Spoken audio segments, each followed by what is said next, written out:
It's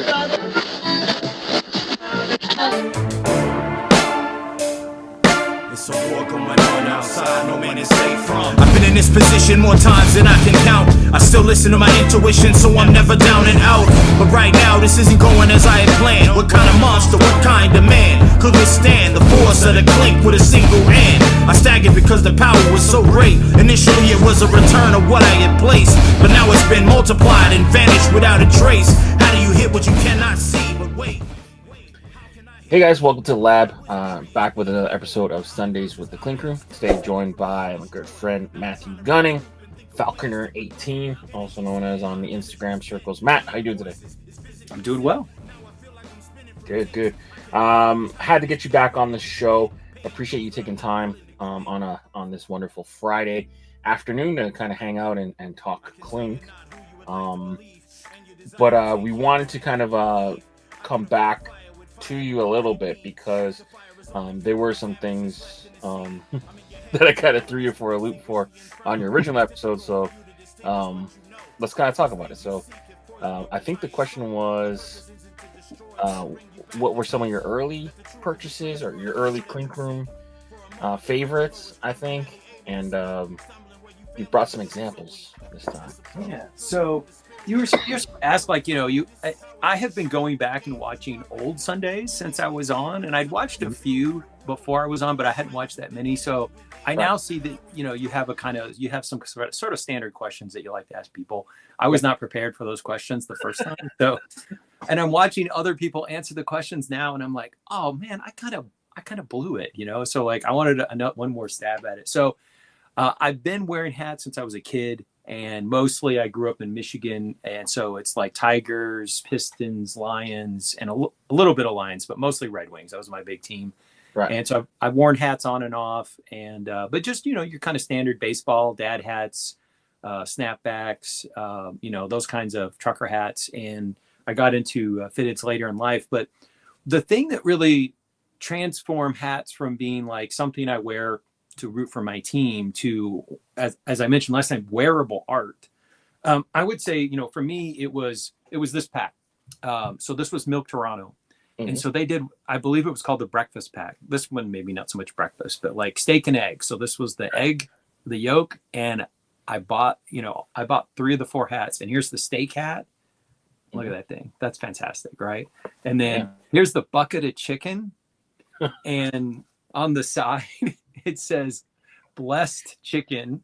Blessed chicken. Right. Yeah. And in the back, it says fry me a river.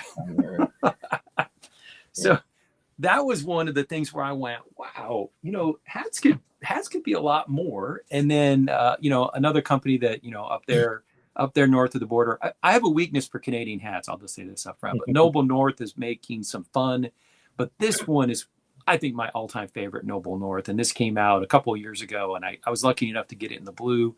It's now come out with the gray as well. But this just, it's, it's kind of scary, and it kind of feels like winter, and it's just, right. It's an amazing emblem. So, again, I consider this to be, the milk ones are kind of pop art. This one is like kind of like animal, outdoor nature art. So really raising the game. And then my first couple of Clinks, first of all, I'm wearing the hat I didn't get. Mm-hmm. So when I found Clink Room, the hat that I really, really, really wanted was Abducted. And if I remember right, this is a Josh Volz hat. And I'm wearing it for 2 reasons. One, it's the hat I didn't get. The original was in, I think, a navy blue color.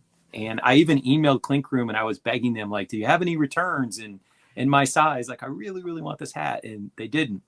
And of course, now we have dead stock. So, you can catch up if you make a choice to pass. But those days, there was no dead stock. And so I messaged them in Casey, and I begged for this to come back as a return or a recolor. And so it did show up in the, I think it was the New York to LA pack of recolor. So I got it in the green. So I'm very, very glad I got the hat that I missed originally. But the first couple Clinks I got was the Leo. Yep. And I would actually say for designers that are out there, we're getting the Constellation that's just came out, and it looks really good. I think there's fertile territory if people want to do some of the other signs of the zodiac. Like, I think you could do a cool Gemini twins. you could do the Libra with the scales or something. Like, I think that's a mine that could be veined further. I think there's some potential really good designs that folks could do with the signs of the zodiac. And then the Lion Pride, which was, if I remember correct, I think it's an Aurelian hat, but the line work's great, but the colors are great. And, you know, I myself am gay, so like I wear this every June when Pride Month comes around, and people ask me like, where did you get that? That's awesome. And I'm like, well, you know, there was one time where you could get this hat. You can't get this hat now. Like, it's super rare. And then another one that got away, you know, once I found Clink Room and I looked back at some of the designs, and the original ray gun was one where I was like, wow, I wish I had that. So very excited to eventually get this as a recolor. But it was one that made me want to buy Clinks, even though I didn't get the first version. And then I wore this, or it was in the pic from the last time I was on. But this is just such a great hat. I mean, it's got a nice clean definition to the background. And you get that kind of orbit around the helmet, but just a really nice clean look. And again, I'm a big fan of space and science fiction, and like I like the cryptids and those kinds of things. So these were my very first Clinks, and so I was very, very excited to get sucked in. And so since I was on last time, I've been buying up more Clinks on the buy sell trade page and filling in, buying some dead stock here and there, and I've been building a spreadsheet of every unique design. So like if it's a recolor, I'm not counting it as a unique design, I'm counting it as a recolor. And there's a lot. You know, there's how many? What's your number at right now? I've cataloged about 600, and I'm not even halfway through all the pages. So I mean, there's over 1,000. Yeah, you're probably about a third, third-ish, maybe 40% through it. But my personal Clink collection has now gone up. So I'm probably close to 140. So maybe I have 10% of all the Clink designs that have ever been made. But, you know, of course, there's six new ones each week, and I'm not buying them every week as much as I'd like. It gets expensive. The hobby definitely can get very expensive. So, and there's the shelf space. We'll talk a little bit. We'll talk a little bit more about the spreadsheet towards the end of the show, for sure. But I'm very excited to hear about your findings on that. But anything else to address before we get into the festivities? The second reason I'm wearing Josh's hat is I've been active on the Facebook page, buy, sell, trade, and people are great. And a number of people have helped me find some hats I've always wanted to have, and they've either sold them or traded them. But there was a thread recently where someone was asking, you know, what do you think is a really underrated design? And so lots of people were pitching designs, and then somebody posted and said, what's a design that you think like missed the mark? And I posted one, and unfortunately the designer saw it and commented, and it was Josh. So I felt bad because I own some of his hats. You know, I have nothing against, you know, Josh as a designer.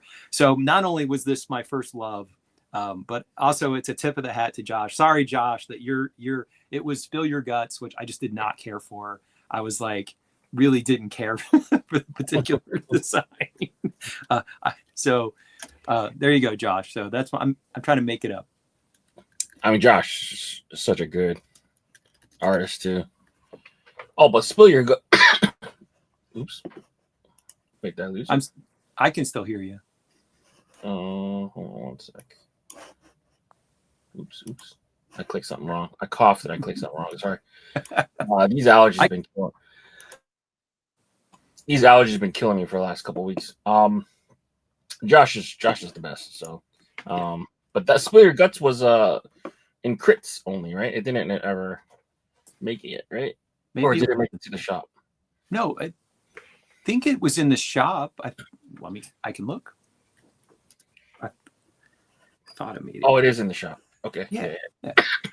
And I was just saying, like, I would never wear that hat on my head. Like, it's just not I personally don't enjoy barfing. So, like, the whole idea of like Spill Your Guts is just like anathema to me. Like, fair enough. But yeah, Josh, a great artist for sure.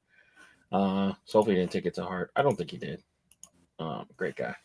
But let's get going. So dead stock week this week. So these next 8 hats will cover. If you don't want to wait the whole pre-order period, they are available to purchase now. So, All Father, Sierra Gons and Jacobo, El Sombrerion, Point X and Sierra Gons, Retro Kong, and Brain Freeze. What's your initial take on these ones? So I don't need to order that one because I already have it. So, and I actually got this from Heinz. So we did a little trade. So I got one of his, and so it's awesome. Right. The other ones, I like all of these hats. I like all of them. Brain Freeze, unfortunately, all of my sizes are gone. So that was one I was like, yeah, maybe I'll throw that in the cart. I'm one of those suckers who always wants to order in 3 for the free shipping. And I was thinking, maybe I'll get the Brain Freeze, but that one, unfortunately, is completely gone in my size. I really like All Father. I like mythology. I like, Greek gods and Norse and, that kind of stuff. And when we talk about like some of the artists like Sierra and is it pronounced Siak? Siak, yeah. Siak. They do, Mayan and Inca and maybe an Aztec. I like that type of stuff. Yeah. So the All Father is one that definitely gets my eye. And then the El Sombrero, I actually have, we went to Santa Fe, New Mexico, and I bought like a sculpture of this kind of grandfatherly figure with the big hat, just like that. And so when I look at that one, that also has attracted me. So honestly, like I have the Retro Kong already, but all 3 of them are attractive. Unfortunately, Brain Freeze is gone, so I'm not going to be able to get that one. But the All Father is definitely on my, maybe if I need one more hat to get to 3, click that into the cart. Yeah, so sorry for All Father. That one is Sierra and Jacobo, but Siak is how you do pronounce it, though.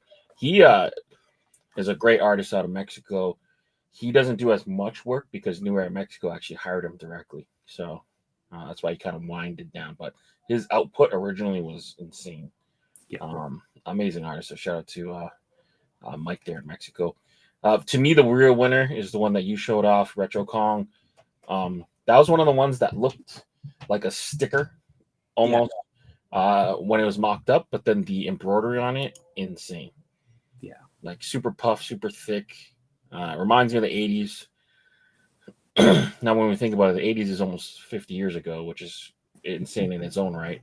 That was my teenage years. So yes, I remember it. Yeah, I was born in 85, so I was invented in that time, but I still remember parts of it in foggy memory. But either way, Retro Kong does remind me of like that kind of Saved by the Bell kind of era. And I agree with you. It was one that I was kind of on the fence about at the pre-order stage. I did not pre-order it, and then folks started posting pictures of their stitched arrived product, and I was like, I should have ordered that. And then I was already chatting with Heinz about maybe trading some hats, and he had more than one of his own design, and I was like, well, if you're willing to trade one of your retros, I'm in the market for it. It looks really good. So I believe that was his either first or second hat ever to hit production. So really meaningful for him. I'm really glad. And Aurelian, super cool Parisian artist. Just a super uber talented guy from France. So moving forward, we got Getting Squirrely by Phil and Rick, Eternal Voyage by Wind Studio, Birds of Paradise by Leaf, and Galaxy Vibes, Point X, and again, superhero Heinz. Any initial thoughts on these? Well, as I said the last time I was on, I have a weakness for the landscapes, and I know that's something that you and I have different tastes, but I like the landscapes, and so Galaxy is definitely on my maybe. If I'm ordering 2 pre-orders and maybe I need one more to get the 3. I also love the color of Birds of Paradise. It really stands out against the black ground. So that's another one where I would be like, I think I could see myself wearing that. And one of the things that I'm looking at as I do the spreadsheet of all the different designs is it's fun to see critters, whether they're in the water, the air, or the land, that have never been done before. And I think pretty sure this is the only Bird of Paradise that we've ever had on a Clink. So, it's nice to see some new stuff. Certain types of animals have been done a lot. So we've had a lot of sharks and lots of Kongs, obviously. It's the mascot of the company, so a lot of that. But it's nice to see some new animals in different parts of the world as well. So that also has my eye. Yeah, I think the most, like, if we're talking logo mascot wise, Birds of Paradise is the best one to me. If we're just looking at like that factor, like it looks like it could be a minor league baseball team. It could be a logo for an app to like roll slots for whatever reason. I think kind of like the colors, kind of like, super hyper bright or whatever. Getting squirrely is super fun. Super, interesting. It screams Phil a lot. It was cool he tag teamed that one with Rick. Galaxy vibes. If you like sneakers and stuff like that, kind of got a little like foam posit to it. Kind of have that kind of vibe. Eternal Voyage though that hat kind of loses me with all the details and stuff. So Win is an artist that has like all these like hyper realistic details or like a lot of highlights and stuff like that. But when you see it really shrunken down to the actual size of where it goes to the hat, you can see where it gets hard to read from across the room. I'm sure if you hit the hat in hand, you can see the details up and kind of see what it is. But like from here, you can't really tell what that is. It just looks like a skull, two seahorse, and some shadows. But if I'm right, it's like a sinking boat with the water on the reflection, and it's just a lot, And for this consumer, I really like hats that you can read at 5 to 10 feet away. Like this one, it's a very clear. You could be 10 feet across, and you could say, "Okay, that's a flying saucer." Right. You have to, if you have to get up into my personal space to figure out the hat, I'm not as excited about that. Yeah.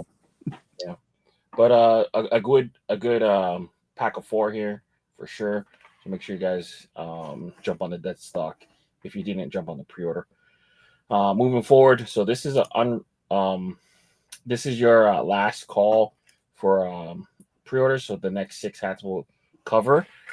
Their pre-orders end tonight at midnight Eastern. So we got Heather's Warrior Reserve, we got King by Gabe, and Inner Peace by 14-8. Any initial thoughts on this? So it's interesting because I keep saying that I'm tired of Kongs and I keep buying them. And I would buy the Kong. That would be my first choice from this. And it's funny because I also say my 2 least favorite colors are orange and purple. And this is a deep purple, but I actually really like this hat. So even though I don't favor purple and I don't necessarily favor Kongs, I think this is a really strong design. And I like how you can see like the brow ridges, the helmet, really the crown that he's wearing stands out against the crown. The chain that runs along the bottom is very distinct. Like I said, you could see that from 6 feet away. You can see that there's a chain that's coming because it contrasts so nicely against the deep purple of the base of the hat. So, it's things that I wouldn't normally look for in a hat, but I think it's put together so well that this is one that I would definitely be like, that's a sharp looking hat. These, all 3 of them feel like they were hats that kind of changed a lot. Actually, not changed a lot is not the right word. They still are true to what they were like when they were submitted, but like the final product that hit the shop, it looks like they've been kind of touched up and actually kind of amplified, which is pretty interesting. I do like Gabe's King, but I feel like that is a total style that we've never seen from him before, and it feels really familiar to King Clink by Omar too, with the Kong with the the crown and the chain. It's also purple too. The original one was purple, so I do feel like a little bit like he kind of stepped on his toes a little bit. But I mean, if they ran it, they ran it. There's nothing really I could do about it. Warriors Reserve is a cool subject matter. I just feel like that one originally felt like it felt a little clip arty to me. We've seen this imagery used a lot in on Affliction t-shirts and stuff like that. I remember Jose Aldo used to always come out with like a t-shirt that looked like this anyway. But yeah, but I think they're all three strong pieces. Inner piece is crazy too. It's pretty cool. The Sakura's flowing out of the Anya mask. Neil's just such a talented artist. So it's a cool bunch. If you were to cover the names and you like really follow Clink, it might be hard to figure out who did what. Other than the Neil one. I think the Neil one's pretty obvious, but yeah. But I mean, I guess that shows the growth of the artists too. So and as you point out, each of these artists are regulars. So we've seen quite a few hats from all three of them. So and many of them have kind of an established style or kind of a house style, but yet they're stretching themselves. They're maybe trying new things and reaching out, which is great to see. I mean, you know, like I said, with Josh does a lot of more cartoony hats, but the one, my favorite hat of his isn't cartoony at all. It's this, you know, abduction scene. And it's great when artists try new things. And, you know, sometimes they're good at more than one thing. So, you know, pressing themselves and stretching and reaching gives us designs that we probably wouldn't have gotten from them if they hadn't tried something that maybe they weren't as comfortable doing. So tip of the hat for these artists for going maybe someplace that isn't their natural tendency. For sure. But all right, let's see the next three. We got Ink Blot by Seamus, Classic Drip, Seamus again with Rusty Bees, and Reincarnation, Levi and Weston. Initial thoughts on these? Well, based on the web page, I think Ink Block is running away. It was like the most ordered in the, if you rank them, you know, like the top to bottom, I think it was the most popular pre-order. I pre-ordered one of these three, but it was not that one. It was Classic Drip. So I am a sucker for nostalgia. So I love the nostalgia hats, and I'm old enough that, you know, I was a kid when the Super Soakers first came out. So when I was a little kid, we had these like kind of crappy old little handheld squirt guns, and they drip out the bottom. But we'd run around in the summer at family get-togethers and squirt each other and just have a good old time. So, you know, I love seeing that. And one of the things that I would say about those, especially these two guys that have worked together, is they've done a couple of hats now where they kind of tap into that growing up nostalgia kind of effect. And I thought I had it here, but they did. There was the two Stuck Together where it was the old school popsicles. Again, just kind of a summer memory, something that, you know, growing up, if you grew up, especially in the 80s and the 90s, you know, those kind of popsicles that we had. So if you want to get, you know, people like me, I'm a little bit older. I think the average hat buyer who's buying sports hats probably is significantly younger than I am. But based on my interaction with, you know, clinkers on some of the forums, I think we skew a little bit older than some of the hat buying population. Right. And some of these nostalgia ones, these like 80s references and things like that, you know, it's stuff that we like. It's stuff that we grew up with. And so it grabs our attention. Oh, here it is. Okay. So, you know, also kind of a nostalgia. Right. We've got the Stuck Together. And this is one I got from my husband. He loved cassette tapes. So again, if you grew up in the 80s, this is how you listen to your music, and probably into the 90s. Before everything became CDs, and then it became, you know, MP3s. Right. And so for me, I just couldn't pass on Classic Drip. So it went into my cart, and I placed my pre-order already. So. Yeah, it's definitely probably my favorite one too. I mean, it's one of those ones that's like not the funnest toy, or we're not even the most efficient toy, but it does bring back old memories. Like, yeah, for me, I'm a bit younger, so if you had these and you go against the Super Soakers, you're done. You're done for. It's gonna be a massacre. yeah. But yeah, Ink Blot, super fun. Looks like the three that really dominated the sales out of the six was Ink Blot, Classic Drip, and Warrior Reserve. Really kind of dominated to the top. So that's interesting to see kind of how people vote with the dollar too. But yeah, I think it was a strong week. Get your pre-orders in, and avoid having the either try to cop out a dead stock drop at an additional rate, or try to have to trade or buy from someone directly. So yeah, I'd make strongly. one last point too is that so one of the things that I liked here about the classic drip is that Seamus and Rusty have really figured out how to do that sort of reflection.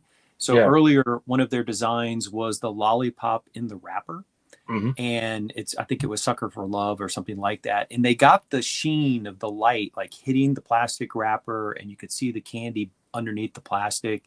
And I don't know what the secret is because I'm not an artist. I'm a consumer. I'm not that kind of artist, but it's nice to see they've kind of figured that out and Yeah. translate that into another object. In this case, these kind of transparent but still colored squirt guns that were in the 80s and the 90s. So, it's not, again, we've got an artist and they've sort of figured out a way to do something in a technique and that looks good on a hat. And now they're using it on another object. So I like it. Yeah, it's also super skillful to be able to take something that looks almost photorealistic, simplify it down for embroidery, and then also stay within the color limit. So, so if you look at it like the ridge here most people maybe make that one color, but it's actually two colors just to show that there's depth and a feel to it. Um, the the reflections have two different shades too, so to show that it's rounded. It's just so many like little crazy tricks that he does that not many people could pull that kind of stuff off. So chef's kiss to Mike for that, and Rusty there for the concept and working with him, pushing him really hard to release great stuff. So shows them. All right.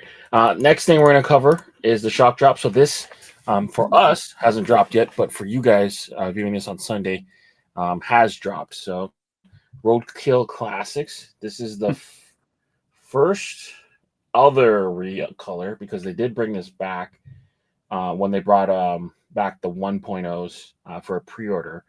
I believe this is the first like kind of shock drop fresh colorway version of it. And looking back, I'm guessing this is gonna fly. I think it's gonna fly. So hopefully, if you do want it, it's still available in your size come Sunday. But this thing is excellent. This is the first time you're seeing it. So what's your kind of raw reaction to this hat? So I like the X eyes. I think that's a nice detail. The one thing I'm curious about is, how will it do on the camel crown? It seemed like when Clink did the mystery hats that there were a lot of camels that went out in the mystery boxes. And so I ended up with several. I had the owl that had the one eye that was like an orangey color. Right. So I got that one in one of my mystery boxes, and I got, I think, the swans. And so I think in my mind, using camo with a raccoon makes more sense because it's more of a North American animal and it's in the woods. And I think that probably makes more sense than maybe like a coastal animal being camo. So I am curious to see how it does in a dead stock drop. It's, sometimes you think something's, not going to sell well and it does. And other times you're like, oh, this is going to be super popular, and it isn't. So like, I'm curious because I do feel like camo with Clinker seems to be a bit hit or miss, but this might be a hit because there's, raccoons in North America are definitely, in the woods, in the trees and all that kind of stuff. So it seems certainly more appropriate for a raccoon subject than maybe flamingo, I'll set the over under at 4.5 sizes sold out. You calling over or under that? Are you calling I'll take over? The under, okay. I'll take the under. You take the over. Yeah. All right. So it's a grudge. Four's a push. But we'll see. I mean, this is an iconic design. I think it'll fly. Hasn't been used often. Real tree camo is very rare. Although you're right, the pack that they did, I don't think did as good as they thought, but I think part of what had to do with that was they picked like tropical animals and animals that just had no business being in the real tree. But either way, we'll see. Now we'll move on to Monday Morning Critz. So the next 20 designs are going to be up for voting tomorrow for the Clink Room story. So if anything that you want to see hit the pre-order shop, make sure you guys vote early and often Monday morning.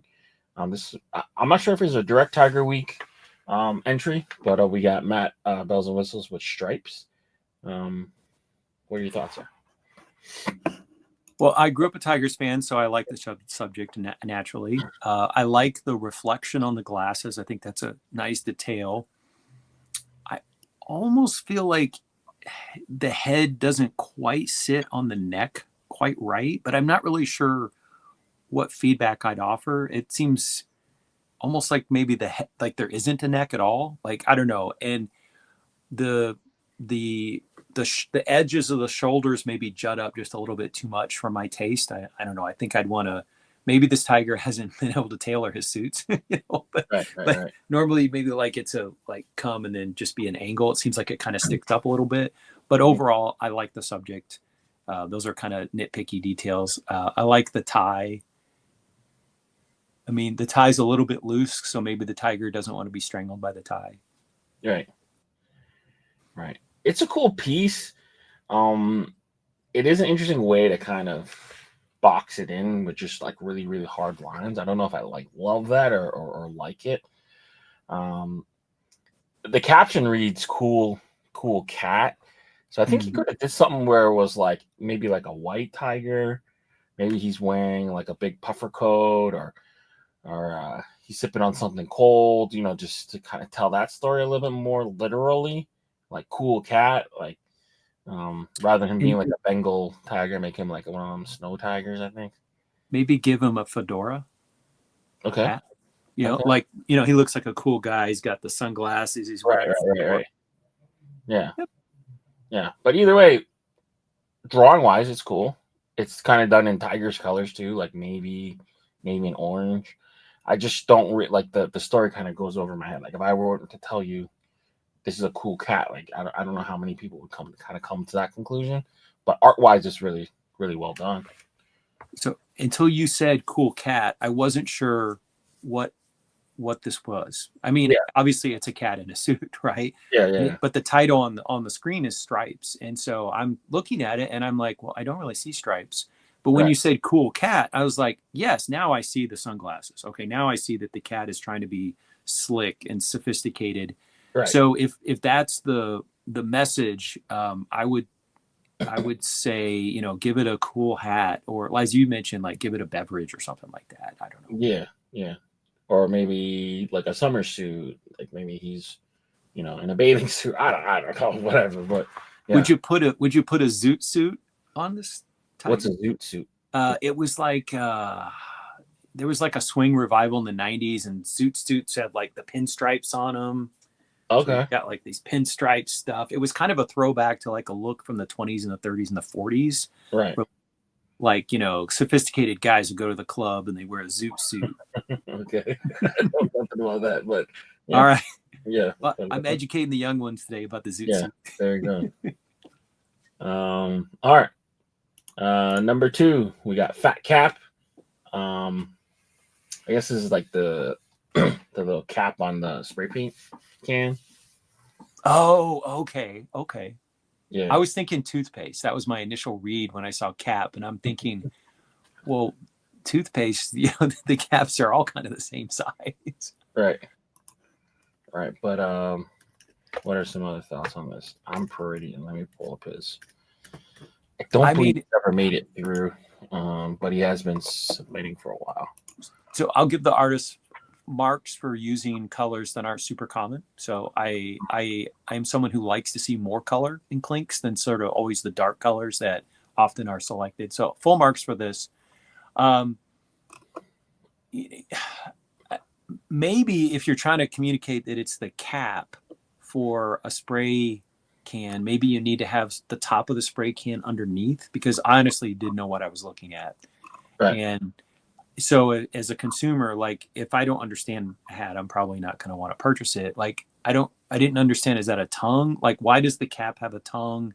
And then why does it have the Clink logo on it? So like there are interesting things here, but to me, the items didn't coalesce into a comprehensive design that I A, understood, and B, wanted to purchase. So I feel like this needs some editing work, or maybe some like thought about how to communicate that it's engaged with graffiti or graffiti art. There's, there could be graffiti like off to the side or something, or the top of the can with the little, where the nozzle sticks out. And that would communicate then to a viewer or a purchaser what they're looking at. Mm-hmm. I think part of the issue is just kind of scrolling through his page and seeing some of the ones that he's done. He's trying to do a lot of the subject matter that's kind of like known and kind of out there. So I guess Fat Cap is more of like a graffiti term.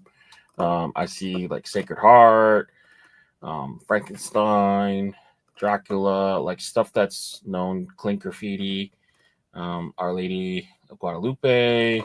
Like he's picking cool subject matters to kind of tie to like the user, but like I feel kind of like that it's not really like resonating in terms of like him to the user, if that makes any sense. It's almost like you're just trying to give what you think people want as opposed to like just really getting behind it.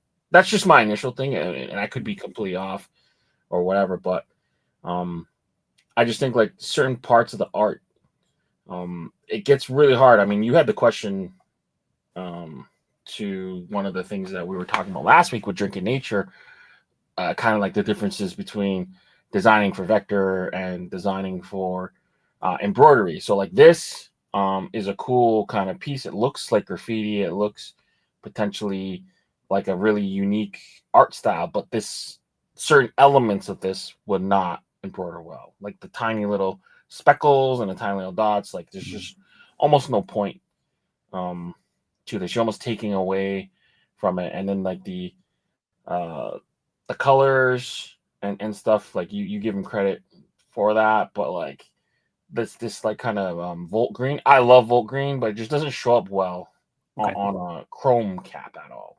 And then just the choices, it's gonna take a little bit more seasoning. I think like random black button doesn't do anything on an all white hat. Like there's just, or not all white hat, all white crown. Sorry, but it's a very light color. Like the lime green kind of around the edges just disappears into the tan. Like you can't hardly tell where the boundary is between the lime and the tan, right, or the beige color. Yeah, I think it's just chrome. He just used chrome white. Okay. But yeah, like there's not enough contrast between the cyber green with the chrome. So it's just choices. It's just going back to like simplifying certain aspects of it and making it more bold to stand out. And then just giving people what they want. I think like it might be just too niche. That's all. I will confess that, I've never done any graffiti art. I've used spray cans to spray paint. I spray painted a hockey helmet once because it was the wrong color and the league required your helmet match your pants. So I was poor, so I just went out and got some spray paint and spray painted my hockey helmet. Nice. But it wasn't obvious to me like what this is, and maybe this hat's not for me. Maybe I'm not the consumer, and so maybe folks that are really into graffiti art would instantly recognize this for what it is. But if he wants to broaden the potential appeal, and it does go up for a vote, so you do kind of have to get at least a certain percentage of the voters to say, yeah, let's produce this.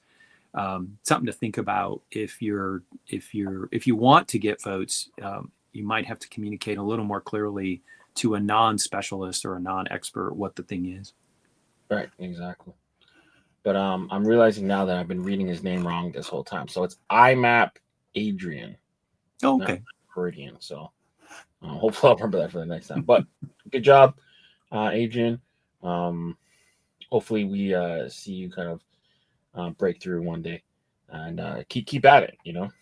No hate, no slander. So moving forward, number 3, we got Sasquatchin by the green one. Any initial thoughts on this one? I'm a big fan of Sasquatch. Never seen one, but I want to. So, and I do like landscapes. I guess my only, and so I overall am friendly towards this. It's the kind of thing I like. It's the kind of thing I buy. Maybe make the dark green of the rest of the figure even a little shade darker to stand up against the crown color. Or maybe you want Sasquatch to disappear into the background. Maybe that's the intent. But I personally would maybe want just a little bit more color contrast so that I can see the fingers of each hand and that kind of thing. And the thing in the air, I'm assuming that's a bat, but maybe it's also a bird. I'm not 100% sure because it looks like it's dusk and the sun setting. So maybe it is a bat. Yeah. I do worry a little bit about like those delicate tree lines that are sticking up, how that's going to embroidery. But every time I worry about stuff, Clink produces it, and I'm always like, nope, they did just fine. So yeah, for sure. This was one that was kind of interesting for me to see hit the crits when I was building the slides, because last week we had Brian on from Drinking Nature, and it was fresh in my mind because I was on his Instagram a lot. So I don't know, maybe she didn't watch the episode or whatever, but like he's got this exact almost logo, like bar for bar almost, minus the bat. I think there's a hat he even did here. Well, I would say Sasquatch is very popular in North America. Yeah. I mean, there's lots and lots of YouTube channels on Sasquatch, and it's a cultural icon. I bought a hat from a different company years ago that had a Sasquatch, going across the landscape. And I'm friends with an ultra marathoner, and he also loves Sasquatch stuff. So he's got stickers on his car and stuff like that. So it's a heavily used motif. And, that's one of the challenges if you're using something that's very popular, like Kongs are very popular with Clink. It's hard to come up with something that is completely original or has never been done before. And certainly with Sasquatch, he's or she is almost always placed in an outdoor environment. There's not a lot of indoor Sasquatches. Yeah, for sure. It's just like way too close to the one he has for me. But either way, it's a cool piece, Sasquatching. The bat is a little confusing to me. The colorway is really good. It's got this like rifle green, dark green, and kind of this rust color. But I don't know. Maybe I wouldn't feel so strongly about it if he wasn't just on the show, but it was just fresh in my mind. So, either way, good job, Heather. Number 4, we got World Peace. Buenos. Yeah, we just had Donovan and Zach's World Peace. Hit crits last week, or a completely different subject matter, same kind of name, but we got like jack-o'-lantern on fire with a bunch of skulls in the back. I'm not sure what I'm looking at, but what are your initial thoughts? So I think the art is interesting. I'm not at all sure how it connects to the title. So I love the like grill and the little lights, and I love the hubcaps on that vehicle. I think that's cool. I like that. I have no idea what that has to do with the flaming pumpkin head and the skulls, and why there's a cat on the side. Now maybe that's a black cat for like kind of Halloween and that kind of theme. But I think it just might be a typo, because I'm seeing on his page he called this the headless hauler, which makes more sense. Yes. Headless horseman, but in a hot rod, lowrider truck. Okay, so that makes sense. I still want to know why there's skulls in the back. So if he's headless, is he trying to collect some heads? Like, I don't know. I think the vehicle is an interesting piece of art, but I think it doesn't. The pieces don't fit together into a whole for me at this point. Right. And didn't the headless horseman? He's the head. He just doesn't have a head, but he throws the jack-o'-lanterns that are on fire, right? That's his whole thing. I don't remember. I don't Hollow guy. Yeah. the Sleepy Hollow, like I think the guy wore a pumpkin over his head to make it appear like he was headless. I don't know. He wasn't throwing his head at people. It's been a very long time since I've watched any Headless Horseman movies or read any book. So. But yeah, creepy character. Kind of like don't really see a body at all. He's just kind of floating a little bit. But I would tell Bueno Biscuits, like, you've got some skill here with this vehicle. Like, you know, if this doesn't go through, like, take some of this stuff and maybe find something else to do with the vehicle. We don't get a ton of vehicles on Clinks. Yeah, we don't. Like we've had VHS Racer and we've had a few things here and there, but actually cars and trucks are a pretty rare subject for Clink. So yeah, I think for the most part, you can't do like a known model for IP purposes, but you know, this is like kind of general enough that I think you can get away with it for sure. If you wanted to keep with sort of like a Halloween theme, I mean, have a whole bunch of pumpkins in the back. Maybe. Yeah. I don't know. Or maybe make a little car that just shoots out, you know, treats for kids or something, you know, with the treat gun or something. But I don't know if it's common up in Toronto, but in the United States, there's been a thing on Halloween where they do what they call like trick or trunk, where the parents will pull into like a church or a community center and you go around and you open your trunk and you've got your candy and the kids, you know, wear their costumes and they do like a circle around the parking lot.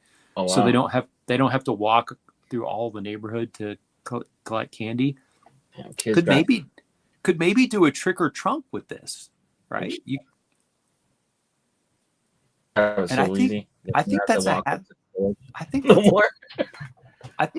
I think that's, yeah, I know. That's why we have obesity problem, right? Too much candy, and like, you know, you can only have to walk, you know, through the whole neighborhood to collect your candy. Right.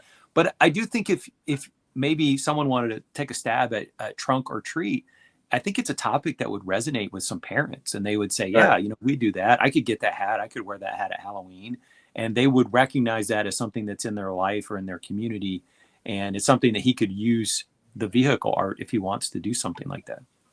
Yeah, for sure.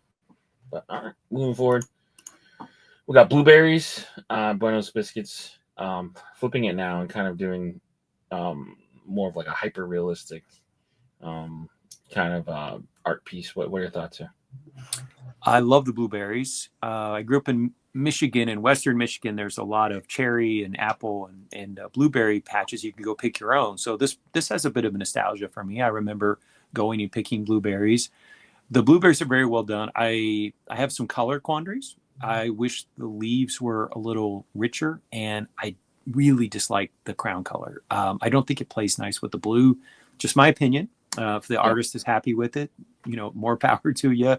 For me, the crown color is actually a turn off to the point where, like, I don't know, like I would want something that plays better with the rich colors of the blueberry. I just feel like it's not quite in alignment. It doesn't maximize the blue of the blueberries as well as it could. But I like the blueberries, and I actually like the fact that, again, this is a topic I don't think I've ever seen done before. And I like seeing Clink artists go in new directions that we haven't ever seen. Yeah. I'm with you, though. I think certain color choices make this hard. So he's got this kind of like almost Tennessee Volunteers dim orange. Got like this yellowish outline, and we got these lime green leaves. I think those colors are a little bit questionable to me. I do like the fact that in the blueberries, there seems to be like 3 or 4 different colors of blue. Agree. Maybe even 5. So it's like really cool choices there. But the other things just take it away from it. Like if you were to do the whole crown, potentially in that blue on the visor, or even the blue, maybe not the blue underneath, but the blue on the visor, pump in like a silver outline or a white outline. Or go lighter. What if the crown were tan? And the blue against the tan. I think that would look really good personally. But yeah, a sky blue could work too potentially. Mm-hmm. But yeah, I just think it's like color choices for me. But yeah, it's a cool piece. It's interesting. So good job, Wendy. Like 2 totally different hats too, and I would try to avoid the two-tone color hat with the button matching the crown color. Button violation in some circles, they call Yes. it. So Yeah, it needs a blue button at the top. I agree. yeah. One time after we went and did the You Pick blueberries, we went back to my grandma's house and my aunts were there, and they made a blueberry pie. And so everybody's chatting at the table, and somebody looks over and says, my sister, who was quite young at the time, she had peeled back the top of her blueberry pie. And my aunt said, what are you doing? And she said, well, grandma forgot to peel the blueberries. And she was taking the blueberries out one at a time and peeling the skin off of them, like you would maybe for an apple and an apple pie. And the whole table erupted in laughter because we all know you don't peel blueberries, but she was like, I don't know, 5, and she thought you were supposed to peel the blueberries. But all right, good job, Bueno. Moving forward, number 6, chicken fried rice. Jake Smith and Soundwaves got together for this one. What are your thoughts? There's a lot that I like here. It's hard, as you were saying earlier about like stitching, like representing little grains of rice is a huge challenge for this particular topic. And so they're trying to give us those little tiny, pieces of rice flying out of the bowl. And so I'm just saying, I'm recognizing that that's a tough challenge for the artist. I like the bandana on the chicken. I like the feathers coming out the backside. I'm not sure about the color, the sort of halo color that's ringing the edge of it. I don't really have any suggestions, but I don't know. I feel like that could be tweaked just a little bit. I like the gray tones and I like the white, and I like the bandana being a strong color. I don't know. There's something about the kind of gold edging that I feel it could be slightly better, but I don't really have a specific suggestion. Yeah. I'm Chinese, so there's I should like it more, I guess. There's like certain things I can't get over, like the spoon. What is that? Like, I don't even know what the English term for that kind of spatula we use. I know it in Cantonese. Ladle, maybe? No, it's not a ladle. Well, that looks like a ladle, but for us, it's more of a spatula. Got it. As opposed to like a big ass like silver spoon. But I mean, I'm totally nitpicking, but like to me, it's kind of confusing a little bit. It's like the chicken's frying himself and putting him in the rice. Cannibal chicken, I don't know. And then the wok itself's got some, I guess some texture issues that I have a slight issue with. But I mean, this is stuff I see every day and stuff that is in my culture. So it's like, do I be nitpicky about it or do I try to protect it? So it's one of those things. Let me ask you a question. If the title was changed to chicken frying rice, would you feel better about it? Yeah.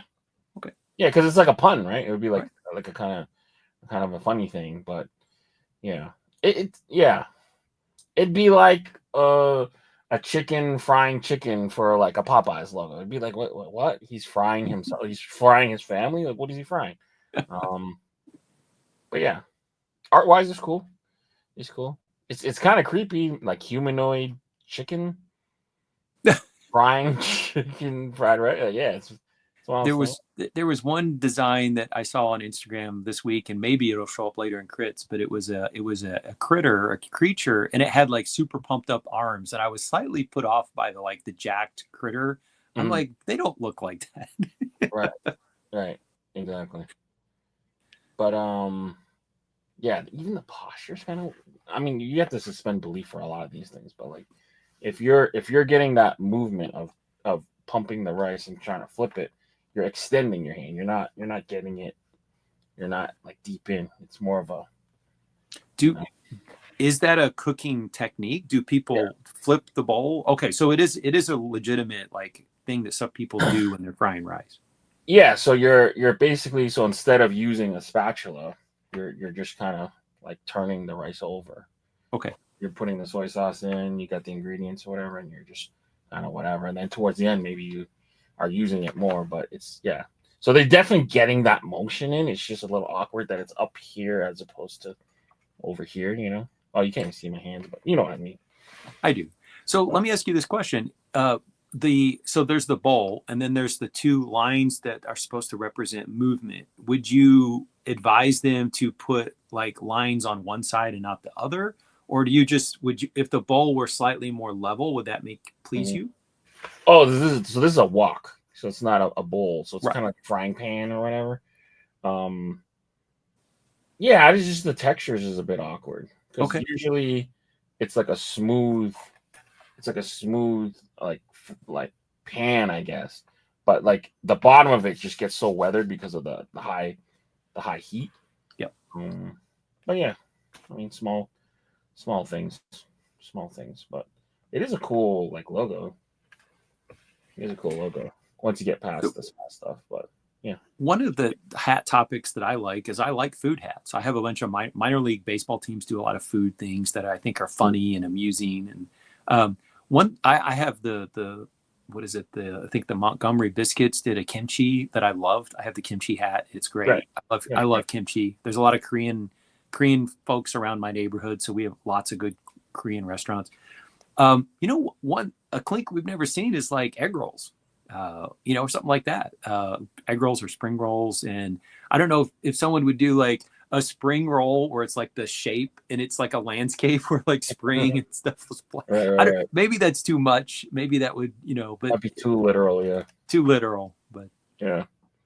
But yeah, cool piece nonetheless. Good job, Jake and Zach. Moving forward.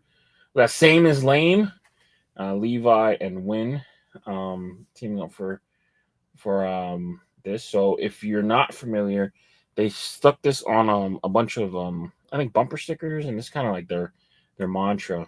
The Clink Room Same as Lame. What are your thoughts on this kind of like American traditional tattoo almost as a hat design? my initial read on this is that it reminded me a lot of the old, was it Trans Am or the Pontiac Firebird that had the logo on the hood of the car. Mhm. And it's not exactly the same, so I don't think it would be too likely to get nixed by legal. Right. My wish is that the red tones were even brighter. I wish it were even more like popped out personally. I like brighter colors, and so that would be my personal preference. I like the banner with the Same as Lame. The San Diego, California top, I feel like almost clutters it up a little bit. I might edit that out and prefer to see that wing shape come up without the banner coming over it. But that's kind of, that's a little bit nitpicking. Overall, I think it's a cool look. Yeah. Yeah. Yeah, it is an interesting banner that it just kind of goes across, but yeah, it's not as practical. Um, I just feel like if you use like an art style like American traditional, you should just stick to that color palette. But I'm more of a, like nitpicky if it's like tattoo stuff. But I mean, obviously it's not a tattoo; it's a hat, right? So, but yeah, it's interesting. It is interesting that I went to the car and you went to the tattoo. So Yeah, yeah, for sure, for sure. But yeah, Same as Lame. Um, moving and forward.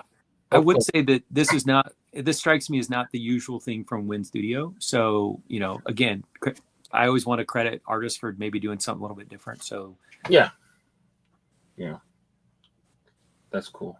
It might be like Levi pushing him into this like realm with the concept, but yeah, smooth piece. Number 8, Meet at Midnight. Seamus and Rusty Bees, trying to expand on the that kind of space between series almost. I believe the Norse symbol is in the middle of the moon in glow in the dark. It's kind of like hidden in plain sight kind of thing. yes, I saw this on Instagram earlier this week, and there was like a hexagonal kind of like almost like the DNA double helix. Not quite that, but it kind of comes in. I think that's some glow in the dark threads, if I remember correctly. Yeah. Well, I'm a big fan of Seamus. Seamus has taken a lot of my money. I probably bought like 50% of his designs over the years. This one is, it doesn't thrill me like some of the others. Like, like I said, I buy a lot of Seamus. It's nice. I'm not sure are the birds like in harmony? Are they fighting? I'm not sure why the moon is there. Like, I think all the elements are well drawn and they're interesting. I guess Meet at Midnight suggests that these two birds are meeting up, and that's what the moon's there for. But it's not as obvious to me what the story is compared to some of his others. So, like the space between, very obvious what the story is, and this one, I think it's well done. I just don't quite connect with the theme, maybe. Yeah, I'm seeing now too. There might be an issue with some of the names to this. So I'm gonna have to like pull Casey aside. So this one's called Lunar Protectors on his page. Okay. And it has to do with the ravens trying to before the autumn moon, and then he used the character that's this Norse character's protection rune in protection rune in glow in the dark. So yeah, this is like a version 2 of it. I do like the symmetry of it. Sometimes I like things to be asymmetrical, but I do like the balance that they kind of achieve through this. And the original piece was so cool with the two kind of wings forming the skull in the middle for space between. But yeah, this is a good piece. There's a part of me sometimes that as a consumer that thinks there used to be the show Project Runway, and like the artists would design stuff, and then they would come down the runway and they'd get critique and they would get feedback. And there was one designer once that, like, he just couldn't stop bedazzling everything. Like, he would have a great garment, but then he would add sequins, or he would add and sometimes I feel like with some of the Clink designs, they would just be better if they were slightly less. Right. Like, I mean, I know that Seamus and Rusty probably have a story they want to tell here, but for me as a consumer, I think it would look cool if there was just one of them silhouetted against the moon. For me, I think that would grab me more than having the two birds. The Right. two birds raises a lot of questions, and if I don't have answers to the questions, I'm sort of like, I'm not really sure what to make of that.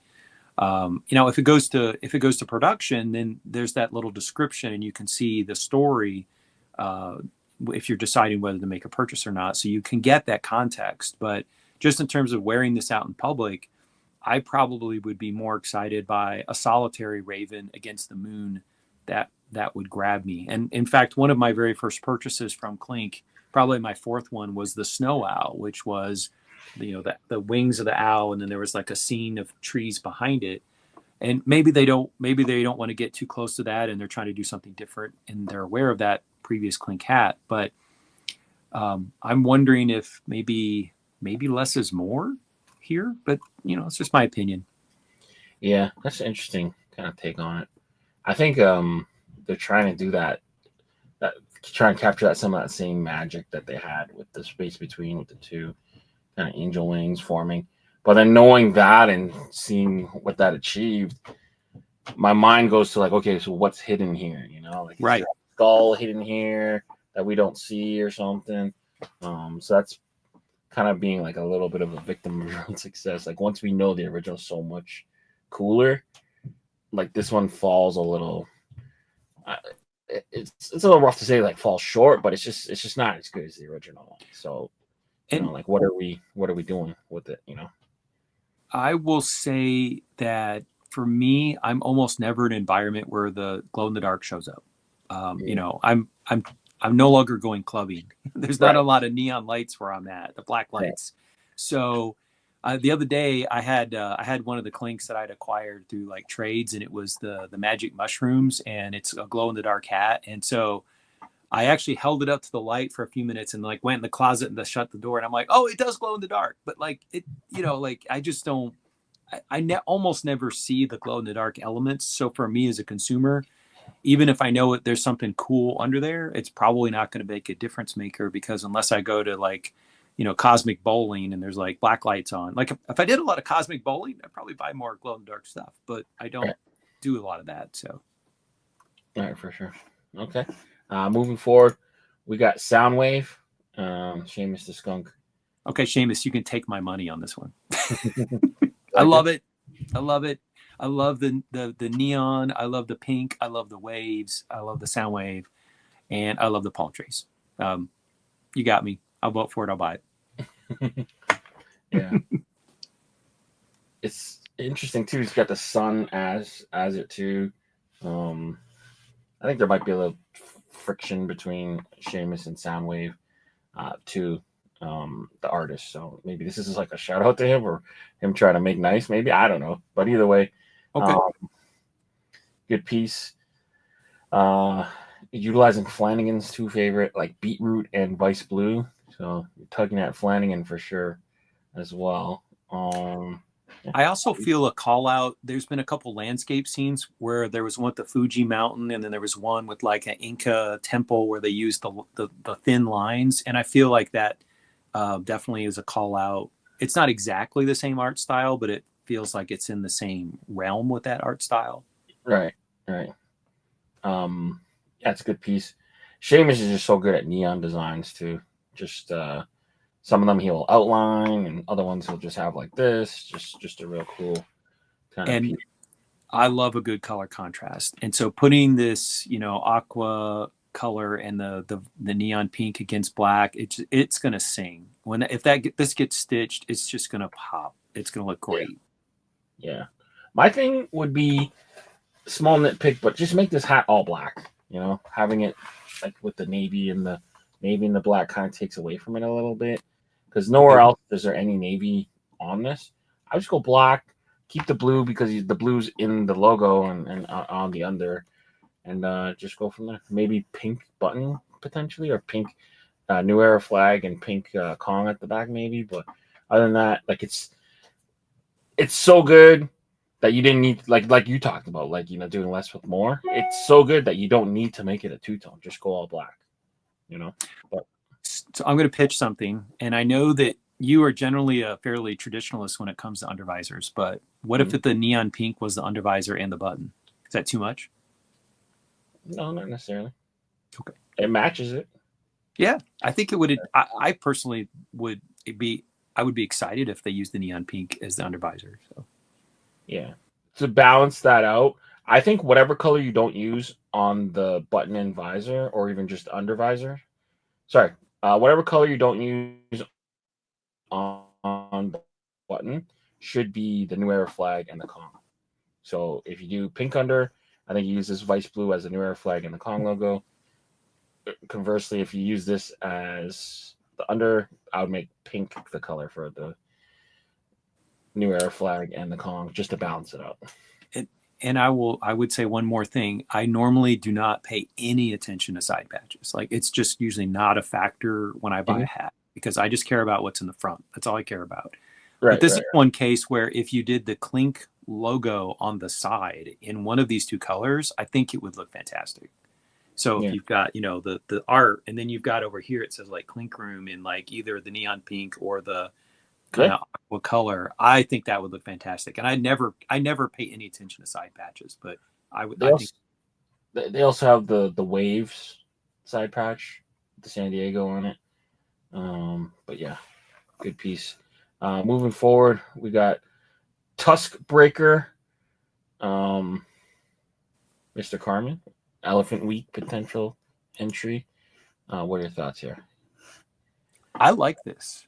All the elements are. I generally like heavy outlines on details. So like each of the chains has that little bit of black edging. I like that. I don't know how well it would stitch, but I like it as a piece of art. I like the way it looks. And he's got like war paint around the eyes. I can understand the elephant has a baseball bat. I'm not entirely sure what the chain, did he break free? I'm assuming that's what that's about, with the chain being there. My biggest critique of this is I don't care for the brim color at all. I would prefer it to be either like more of a peanut kind of color. I don't know. I don't care for it, but that's a small thing. But overall, I'm a fan. Yeah. I'm not sure about the name though. Tusk Breaker, like it's kind of like the chicken fried rice thing. He's his own. He's the owner of the tusk. So who broke it? Yeah. That's what's confusing to me a little bit. The bat, that if that is to scale, that is a huge, huge bat. But yeah, like it's cool. I don't know why he's wearing a chain. I mean, it looks cool. I'm not, like, you know, do we need the chain? Do we need the bat? Who broke your tusk, sir? And I understand why you're angry. What would you think if you subtracted the bat and then colored the chain like the color of the bat so that the chain stood out more against the dark gray of the elephant? Like either, I guess in my mind as an editing thing, I could either see the chain being kind of like, this elephant is stylish and look, he's got this amazing chain around him, but not a bat. Or this elephant is fierce and the chain around him makes him look like he was recently a prisoner or being restrained in some way. Right. I think I would prefer the design with one or the other, but maybe not both. Yeah. You could change the name. I see, you know, like, so instead of being Tusk Breaker, it could be, you know, embattled Breaker. Now I have to think about it, but yeah. Veteran elephant. I don't know. He's been through the wars, you know. Yeah. He's got scars. Yeah, I don't know. I just don't know what the concept's about, you know. If you just want to make a cool looking war paint elephant, you know, go for it. I don't know, yeah, why we need it to be a tusk breaker, but you know, I appreciate him participating in Elephant Week, so you know. So I'll make a revision pitch for it. So in ancient history, Hannibal famously took his African elephants across the Alps to attack Rome. I would love to see this redone as like Roman warrior era, like Hannibal's elephants, you know, and keep that war paint on there. Take away the bat. Maybe put like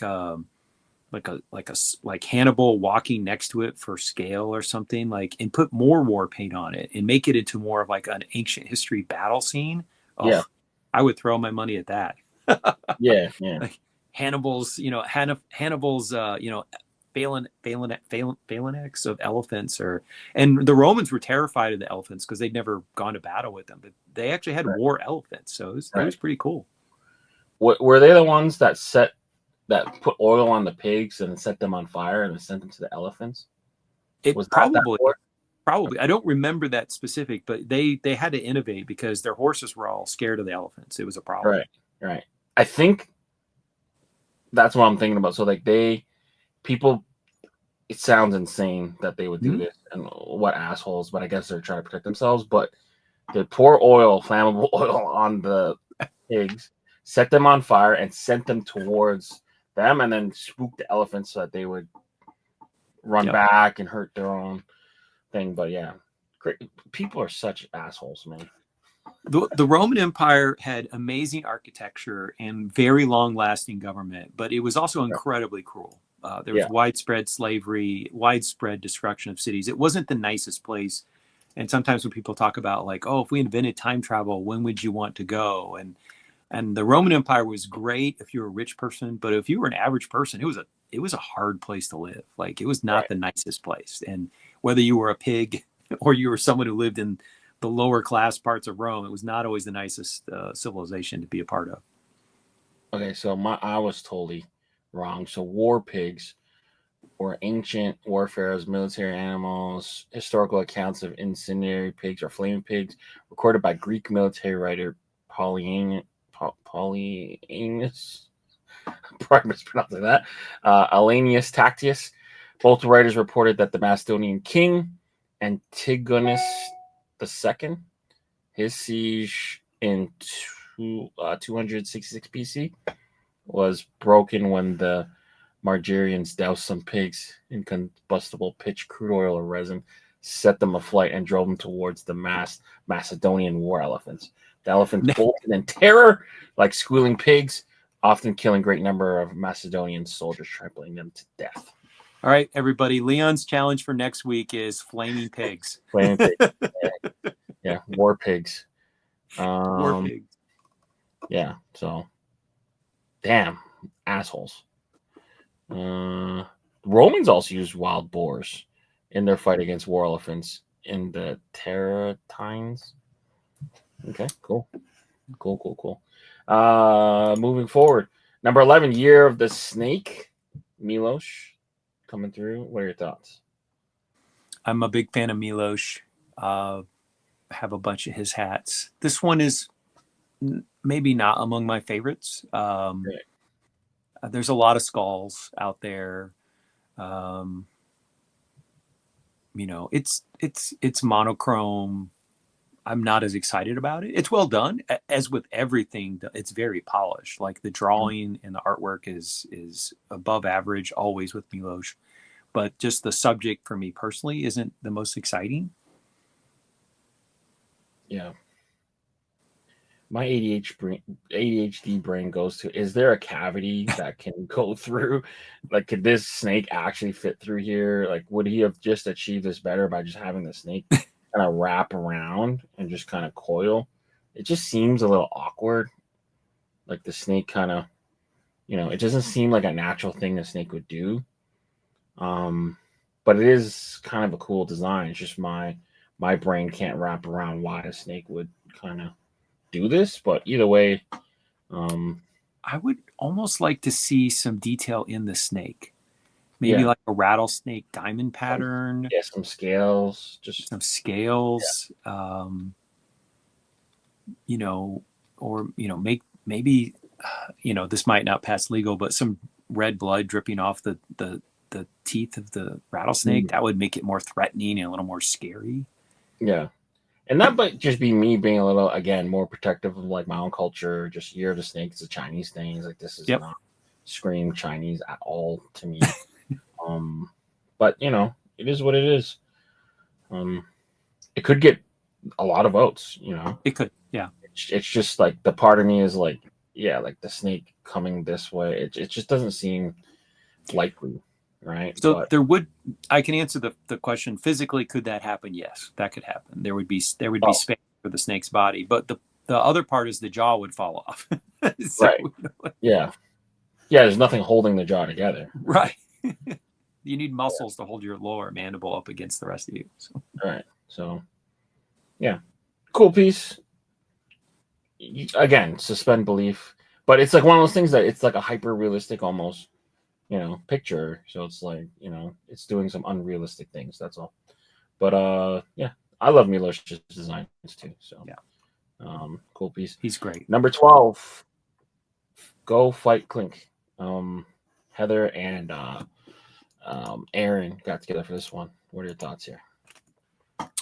So as I've already said, I'm kind of over Kongs and I'm kind of not a huge fan of purple, but I like this hat. I mean, despite the fact that these are two things that I typically don't like, I like the 1920s college sweater look. I like the old school college banner that says Clink on it. So while I am predisposed to dislike this hat, I do actually like this hat. I would vote for this hat, and I kind of like he's got like a fierce expression. So yeah, I like it. Yeah.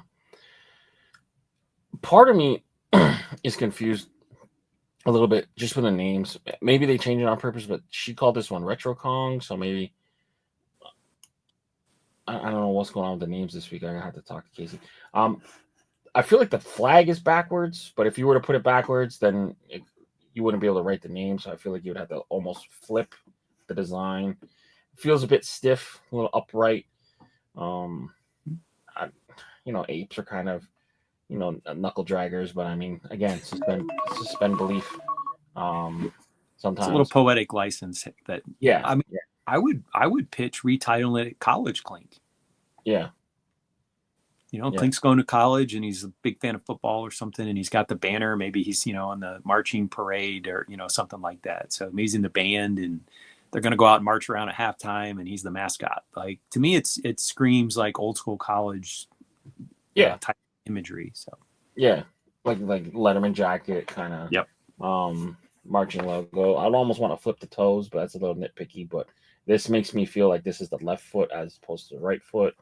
just small stuff like that. But maybe lean him a little bit more forward. He's just a little awkward in the posture, but it's a cool piece.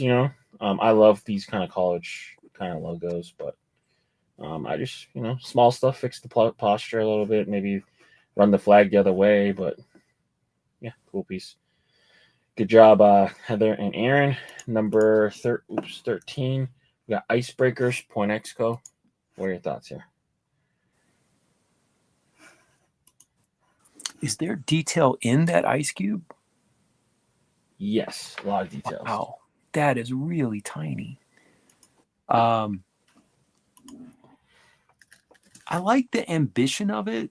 So I'm assuming it's it's taking a baseball motif, but instead of the batter swinging a bat, in this case, it's an ice pick, and instead of being a ball, it's a cube of ice. So I like the creativity.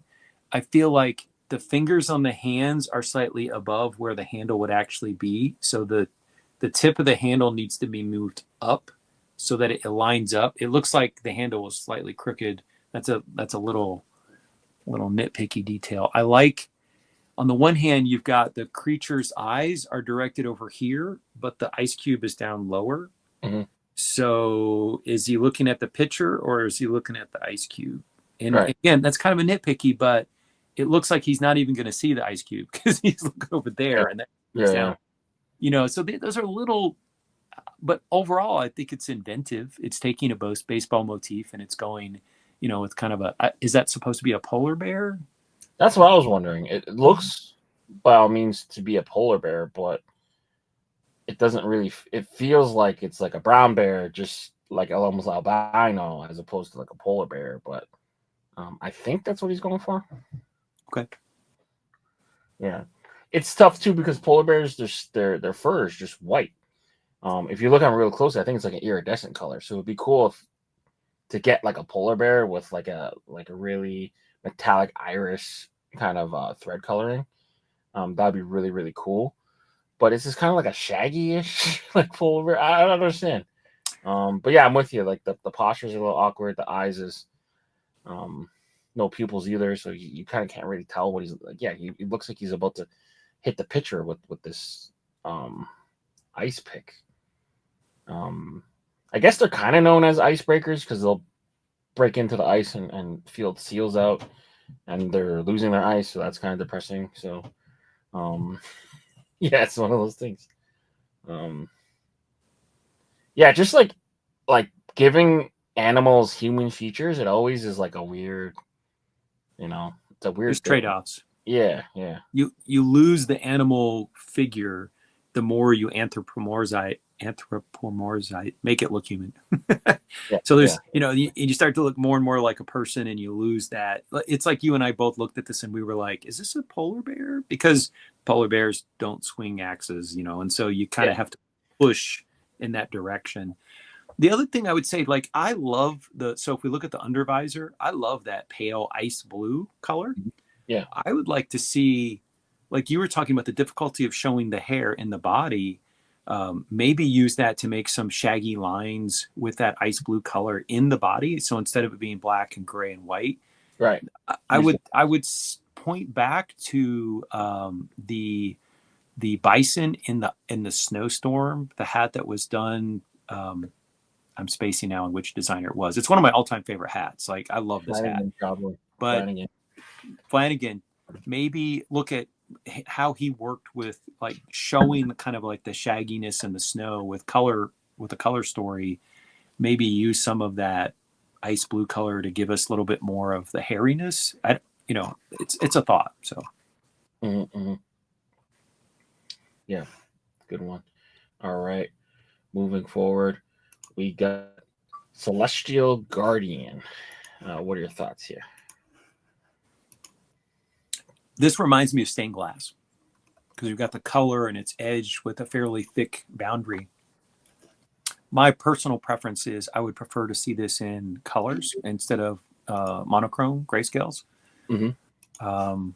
That's just how my leaning is. I would encourage them, if this doesn't go through on the first vote, if they're going to resubmit, think about it as a stained glass piece. And so do those panels in different, shades. They could do brown shades for the animal. They could do a gold shade for the crescent moon, or they could leave that white, or the stars could be colored yellow or something like that. But it looks like it's trying to resemble stained glass, like really Right. embrace that.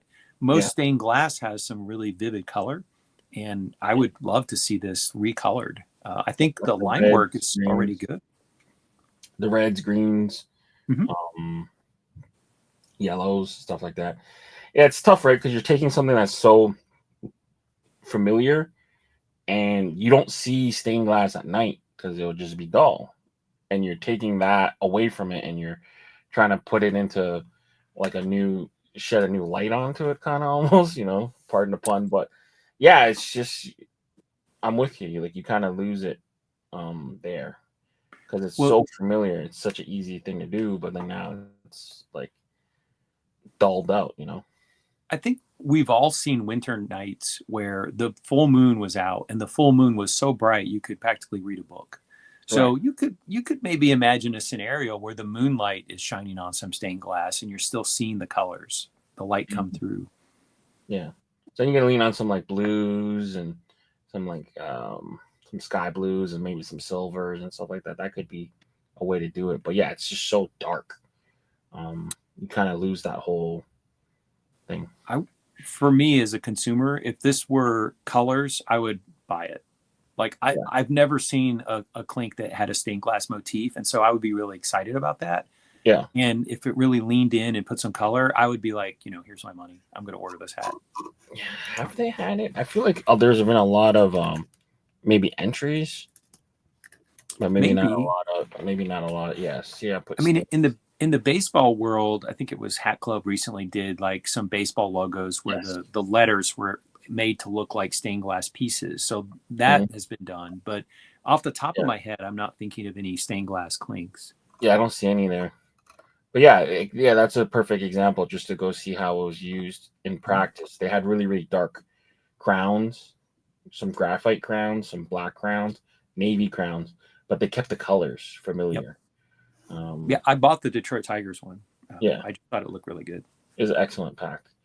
Um, and just the way that they broke out each logo was really interesting too. They didn't do it in like a boring way. They like actually had pieces. So And yeah, and if they recolored this in like brighter colors, I have high confidence that Casey and the folks would do an amazing job stitching it, so that right, like the boundary, if like they kept the white as the boundary color, but the interior is different shades, I can just imagine that he would make that sing if it went to production. Like I yeah, think that's the kind of thing where you've got blocks of color and they can really work with the stitching and they can get that thickness and the depth and that I can imagine like, if this were approved with colors and went into production, it would have that almost 3D effect where some of it would be taller and some of it would be recessed. I think it would embroidery fantastic. yeah, for sure. All right, moving forward, we got Cyclone Swing. What are your thoughts on this? This is pretty cool. Vote it, print it, make it. It's perfect. Yeah, That's my thought. I love it. Absolutely love it. yeah. This is like a good theme night hat too for my Yeah. team. Yeah, I mean, frankly, I don't have any criticisms. You can clearly see the spin and like he's almost out of, he spun so hard he's out of control and he's like his legs are twisted up. I mean, I instantly understand the story at a glance, and yeah, that's a great composition. When you look at it and you go, oh, I know what this is. yeah. Like I said, I have no comments other than like everyone should vote. Such a fun logo and such a cool way that he drew like the spins, like the tornado. Really, really good job. You can kind of see his evolution as an artist. For me, the hands is a little bit, tiny bit Okay, awkward, but I mean, I would even take it a step further. I'd make his helmet fly off. Maybe one of his cleats flew off, like he swung. okay, But that would be I fun. mean, that's again nitpicky stuff. Maybe like a silhouette of his like elbow guard, batting glove. I don't know, whatever. Just if you're gonna go crazy, just take it the whole way. But I mean, as is, it's still excellent. Your comment makes me think of a different hat that we need someone to make, which is in hockey, if a player gets checked and they're not prepared and their sticks and their glove and their helmet fly off. In hockey terms, that's called a yard sale because there's like stuff all over the ice. Right. Like there could be a companion hat that follows up. That's the hockey yard sale where some guy just got checked and he's like flying through the air and the glove and the helmet and the hockey stick are all tumbling through space. That would be like a sister design. So not only is this one good, there's already a follow-up hat called yard sale. You can do the football one, you can do the golf one, you can do the tennis one. Yeah. I don't know how you do the basketball. Maybe the basketball, the crossover is so crazy that he did this. But I think he has something here. It's a great job. He did a great job. This is for sure one of my early favorites for the week. And the colorways really, really slick too. Yeah. Number 16, Camo, Rafael. Finding different ways to do his Panthers and his Big Cat series. But what are your thoughts here? There's a lot going on. I mean, it's interesting. It's like it's a rad piece of art, right? Yeah. Yeah, it's not stained glass, and it's not like 16-bit, but it's like its own niche style. And I don't even have a word for the style. Like, I kind of dislike the fact that it's titled Camo. Like, I think Camo looks to me very different from what I'm seeing. But I think this is cool, but I don't even know what to call it.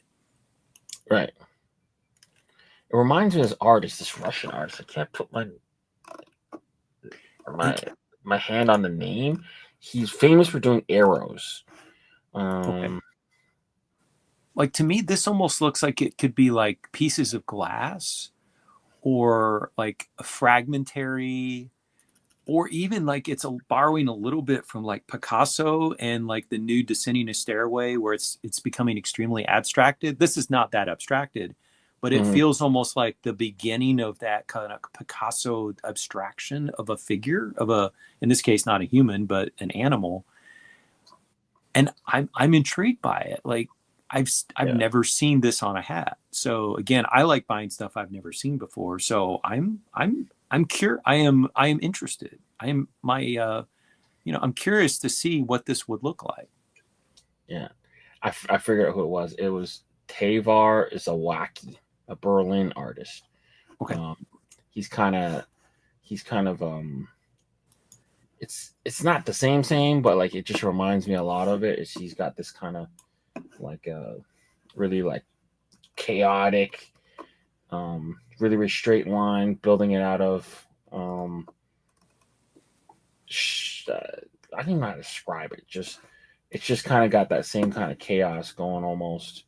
But different enough, like I'm not saying he's like ripping off his art or anything like that, but it just reminds me of this Tavar, with the kind of like building an image within just, lines and stuff like that. I just think he did a great job. It's using polygons instead of like just lines. And so it's not pixelization, but it is a kind of abstraction from like a photorealistic tiger or lion type of. Yeah. I'm with you though. The name seems kind of confusing, but I mean, we've had so many issues with the name so far this week. I don't know if they renamed it. Let me just check real quick, but no, he called it Camo, Geometric Panther. So see, I think Geometric is a much better name. Like if it was, definitely,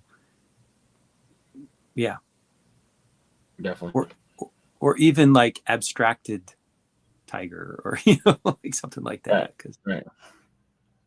Yeah, it's definitely cool to see him try different textures, and he's just kind of flexing on everyone with his his digital art skills. But it is always want to compliment artists for going outside their comfort zone. Yeah. So the subject that he likes, but it's a very different treatment of the subject. So right. Moving forward, we got the Grim Sweeper, Gemini, and Sierra Gons. What are your thoughts here? Okay, so I own more Sierra hats than any other clinker. So like I'm a big fan, but I love the line art. I don't care for the color choices here. Yeah. I like the tombstone silhouette, but it's almost lost. I feel like the dark blue against the sort of chocolate color is just, it could be better. Um, I'm wondering how the little tiny bits on the ground are going to stitch, but again, they Clink Room constantly surpasses my expectations, so maybe they can make that work. But I love the eyes showing through from the cowl, but I'm just not crazy about the dark blue and the chocolate color choices. I Hmm. feel like they're not. I feel like they're they're underplaying the artistry of the lines, which is good, but I Yeah. feel like it would have more impact if maybe tweak the color choices a little bit. Yeah, I'm with you. The blue doesn't really work well with the brown. I think you would change that feeling if you saw this on like a dark gray or even a black cat. Um, the little pieces of like broken chicken egg almost is a bit confusing. I think I saw Monday Morning Critz and they're saying they would rather this be bones. So I think that's like a good point to it. Um, Grim Sweeper. I mean, we've been Grim Reaper almost to death, and I love a good Grim Reaper hat, but it is an interesting kind of take on it. It would be funny to maybe add like a little scythe edge to the broom so that it's still like the Grim Reaper's broom or something, like he'll still kill you with his broom. But you know, Or it's so those are supposed to be bone fragments. uh, maybe, maybe that's what they're going for, but it's not like completely obvious that it's bone, right? It's the color bone. I would make it more obviously bone pieces if that's Yeah, what it's supposed to be. So like, the Grim Reaper is sweeping up from a deceased person, and so maybe they're yeah, sweeping the bones into eventually a pile. yeah, Like I'm looking at that and not like you said, is it broken eggs? Is it chicken feathers? Is it bones? It's not entirely clear to me as a viewer what's yeah, being swept. So maybe they could tighten that up. They could tighten up the colors and tighten up the subject matter that's being swept out. yeah. Because if he had like a big ass pile of bones here, it's like, like a femur sticking out, a skull, upside down, and here's a bunch of like leg bones or whatever. It'd be pretty funny. He's like, all right, another one. I did another one, sweeping it up. So What if I pitched this? For me, I've like, there's a lot of Reapers in my collection already, but I am a total sucker for anything Halloween. Like we go crazy at our house, we go all out decorating the yard. Uh, how would this look on an orange crown? hmm, The darker figure silhouetted against like a burnt orange color, maybe. yeah, Huh, just a thought. I think I don't know if an orange crown would work, but probably a black crown with an orange visor might Okay, work. because I would say Halloween stuff sells well at Clink Room. I mean, we see Yeah, it again and again. Designs go through that have kind of Halloween themes, and they generally sell pretty good. yeah. But Um, Let me moving forward. So we're going to number 18, Mammoth Warrior.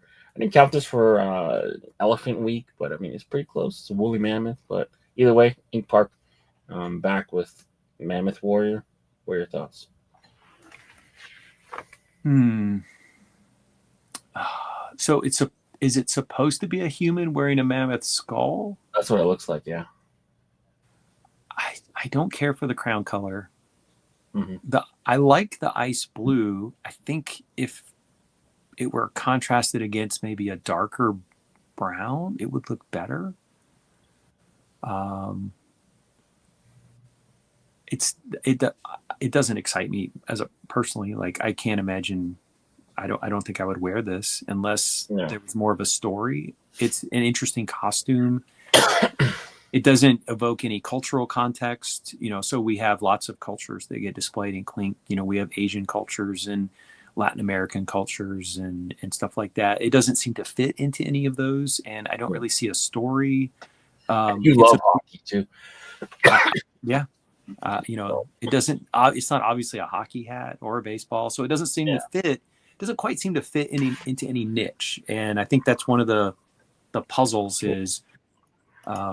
I'm Sorry, I not lost my connecting screen. with I'm not connecting it to a story or to a particular context. It's a interesting costume, but that's it for me. Yeah. Sorry. To me, I feel like he's trying to make it a hockey hat, but it's not obviously a hockey hat. And off rip, I thought it was just a woolly mammoth, but then now I see that it's like a dude. But it's kind of confusing. He's got his like mohawk in here. Like there's just a lot going on, and I feel like he's just trying to push the hockey stuff like real hard too. But you know, I love hockey, but it doesn't read hockey to me. Yeah. Like if you want to go hockey, then you know maybe he's missing a tooth, or you know, or there should be a stick coming up with the bent stick, like it's up, you know, off to the side or something like that. I don't know. Yeah, but like the gaps here, it looks like he tried to use. Like I originally I thought maybe this is a strap, you know, but then it's like it's got that weird texture here, dude. Sorry, I'm about to cough, but I play 1 or 2 hockey games a week. This did not make me think of hockey. So, I mean, if he wants to go in that way, there could be you know, he could maybe work on getting it to look more like a helmet on the top. Yeah, it needs to have that curve, and it needs to have this piece that comes around, which you see in virtually every hockey helmet except for the Jofas. So if you wanted to evoke hockey, put a little more helmet elements into the top part, and then I would look at that and say, yeah, that's something I would vote for that. Okay, that guy's like a scary hockey player. He's got tusks and he's got a mohawk. But right now I read this as a tribal warrior, shaman, medicine man, like, you know, maybe some kind of, you know, native Canadian, Native American. I know you folks call them First Nations, a First Nations person, but I'm not sure. That's what I'm saying. The context is really not clear enough to this viewer. And I think that I would be more attracted to it if I understood what that context is for the character. Yeah, exactly. All right, moving forward. Number 19, we got Light the Way, Seamus and Levi. Looks like part 2 of this one here. What are your thoughts? So full disclosure, I have loved every version of this. This is like the third or fourth, right? I lobbied everyone to vote for the last version, which was all neon blue. I still like that version more than I like this version, to be perfectly honest. But if this gets made, I will buy it. I mean, I like undersea creatures. We've seen lots of sharks, but I don't think we've ever seen this particular whale. And I like the neon. I think it looks beautiful. I think it's going to look great against the dark crown. So while I would have preferred the all neon blue, I would be very excited to vote for this and purchase this as a consumer. And, you know, it's kind of interesting seeing the little mora that's attached to the body. Like, I love that little detail. Yeah. If you watch documentaries, you know, undersea critters, you see that kind of stuff. And I think those are, you know, the little bubbles that are all around. Yeah. I'm a big fan. So. Yeah. And like I was saying earlier before, with just him being like kind of like this king of neon look, like he kind of used this other style where it's like the secondary color, but then the white is making it pop off. It's just like a really cool kind of technique that he did to this. And yeah, like you said, the extra little bits of, you know, other fish make it so much cooler, I think. But yeah. And if this does go through finally, I would lobby him to do a neon jellyfish. So I know Creaturezoid did a jellyfish. I own it. So I recently acquired that version of the jellyfish. But I think a neon version, I'd like to see Seamus take a stab at, you know, using his neon skills with that subject. And there's lots of different jellyfish out there. So he could make a different jellyfish than the one that Creaturezoid made, because you got lots of options out there in the world of nature. But I love the undersea stuff. I love the neon. I'm all on board with this. This looks striking. I would be excited to wear this to go teach one day, and I wear a different hat every day. I'm known as the hat teacher, you know, in my school. That's awesome. That's awesome. All right. Last but not least, we got Sakura Sunset, Gemini triplets. I swear we saw something very similar to this. We did. This is either its second or third submission. Okay. You're correct. We have seen at least another version. I want to say there's been 2 versions of this that's come before. I could be wrong, but right. I like it overall. My favorite part is the Fuji, and how you see the delicate lines of the snow coming down the slopes. I have a number of Japanese themed hats in my collection. I almost feel like the Sakura is getting a little overdone at this point. I'm a fan of the Fuji, and I like landscapes. It feels like a very flat design. So, you know, where you've got the solid color blocking that goes along the bottom. I like it. Yeah, it looks like it's like a continuation of his retro Sakura Nami, because it's pretty much blocked the same way. So he's got this one. That's why it looks. Oops, where did it go? This one. So that's why Yeah. it looks so familiar. It's got the same outline. It's got the You same. you just got to peek at my desktop and my 5 million things on the desktop. But yeah, it's blocked almost the same way. So that's why it just seems so familiar. But, And great. the one on the right, the stitching is amazing, right? You can Oh, see yeah. how high that edge stitching rises up, and it adds like a kind of three-dimensional element. Now Yeah. with the wave, you could see how adding that 3 dimensions like really contributes to like you feel the wave, right? Like it's coming up, it's rising in water.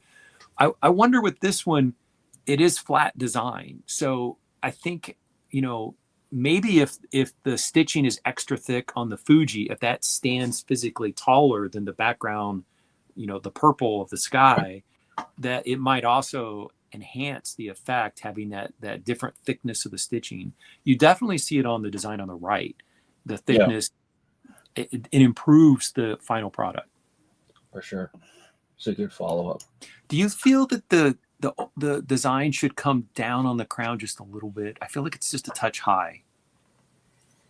You mean the old, like all of it, or just the stuff in the whole within? logo should come down just a tiny little bit. I think for the most part, everyone kind of, I don't know, cheats is the right word, but they kind of over exaggerate the front logo because they're never that big. None of them. Okay. Are like this is a massive logo. It would probably be 30% smaller. Same thing with this. It goes all the way to the bottom, all the way to the, like these. There's none of these are scaled correctly. I guess I never caught that. That's interesting. Yeah, it's. I mean, if they were to, I don't blame. Now, I don't blame the artists for doing it because if you scale it properly, people like, yeah, you can't see the detail. They put so much detail in some of these hats that you need to scale it bigger and you need to cheat. But pretty much it's 2.6 inches by about 6 is the max you're gonna get. That's like 4 inches right there. So, yeah. So just one of those things. All right, moving forward. The challenge of the week, roller coaster week. I guess August 16th is National Roller Coaster Day. I only know so because ChatGPT told me.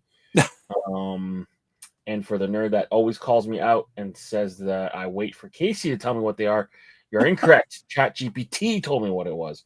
So roller coaster week, based on that. So we got Kong riding the roller coaster. We got the roller coaster around the hat, and then the kind of Ghoul roller coaster.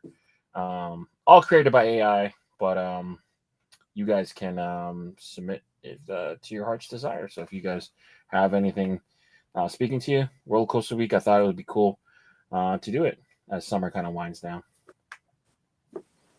But you are going to take it up 30 notches and kind of give your own kind of prompts. So tell us what your mission. Yeah. So, well, first of all, if anyone wants a collaborator, I've never collaborated with anyone, but I do have some ideas. Right. I could sketch a little bit, but I have no pretension.